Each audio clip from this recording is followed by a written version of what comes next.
ഇവരെന്തിനു വേണ്ടിയാണ് ജില്ലാ പഞ്ചായത്ത് സീറ്റും ചോദിക്കുന്നത് അറിയാമോ? അതായത് ഇലക്ഷൻ കമ്മീഷനിൽ വോട്ടിംഗ് പെർസെന്റേജ് ഉയർത്തി കാണിച്ച് ഇവർക്ക് സംസ്ഥാന പാർട്ടിയായിട്ട് നിലനിൽക്കാൻ വേണ്ടിയിട്ടാണ്. വരുന്ന തെരഞ്ഞെടുപ്പിൽ ഒരുപക്ഷെ ഇപ്പോഴുള്ള 2 MLA-മാരിൽ നിന്ന് ചിലപ്പോൾ 0 MLA-യിലേക്ക് പോകാനുള്ള സാധ്യതകളുണ്ട്. അതാണ് നിലവിലത്തെ അവസ്ഥ എന്ന് പറയുന്നത്. അതിനുശേഷം പി ജോസഫ് സാർ പറഞ്ഞ കാര്യം എന്താ അറിയോ? ഇടുക്കി ജില്ലയിൽ ഞങ്ങൾക്ക് 6 ജില്ലാ പഞ്ചായത്ത് ഡിവിഷൻ വേണം, എന്നാൽ തൊടുപുഴയിൽ ഞങ്ങൾ ചില വിട്ടുവീഴ്ചകൾക്ക് തയ്യാറാകാമെന്ന്. പി ജെ ജോസഫ് സാർ വിജയിച്ചുകൊണ്ടിരിക്കുന്ന തൊടുപുഴ മുനിസിപ്പാലിറ്റിയുടെ ഭരണം LDF-ന്റെ കൈവശമാണ്. അവിടെ പി ജെ ജോസഫിന്റെ കേരള കോൺഗ്രസ് ജോസഫ് ഗ്രൂപ്പിന് ഒരു കൗൺസിലർ മാത്രമാണ് ഉള്ളതെന്ന് എനിക്ക് തോന്നുന്നു. അതാണ് അവസ്ഥ.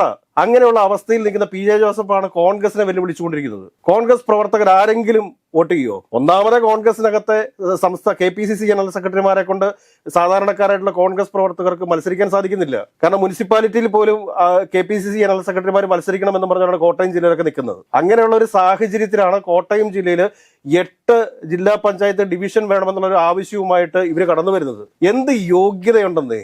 കോൺഗ്രസിന് ഭാരമായിട്ട് മാറുകയല്ലേ.